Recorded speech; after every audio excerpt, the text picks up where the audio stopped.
All right, check this out. The owner of Tyler's Chick-fil-A on Broadway, Jeff Johnston, he is the 2027 Business Hall of Fame laureate. Aww. Junior Achievement's mission is to prepare young people to succeed in a global economy.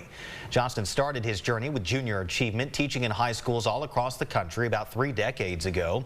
He teaches business, financial literacy, investment, and entrepreneurship courses.